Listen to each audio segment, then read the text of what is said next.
Donc pour le cancer de la prostate, simple, on va utiliser la radiothérapie ou la chirurgie. Il n'y a pas de traitement médical. Cela sera réservé aux formes qui sont plus complexes avec des métastases.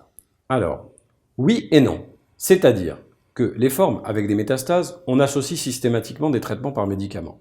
Mais les cancers de la prostate qui sont localisés, mais qui ont pris un peu d'agressivité sur les biopsies, ou qui ont été franchir la capsule, l'enveloppe de la prostate, ou qui ont été envahir les vésicules séminales ou les ganglions, alors là, le risque de métastase est significatif, et on associe aux traitements locaux un traitement par des médicaments. Ces médicaments, c'est de l'hormonothérapie. Donc en fait, le testicule, comme les glandes surrénaliennes, fabriquent des hormones mâles, ce qu'on appelle la testostérone. Et les cellules de la prostate se développent sous l'influence de la testostérone. Donc l'hormonothérapie consiste à administrer des médicaments qui diminuent le taux de testostérone. On appelle ça malheureusement une castration. Donc effectivement, c'est des médicaments qui donnent des bouffées de chaleur. La ménopause pour la femme, c'est de l'andropause pour l'homme.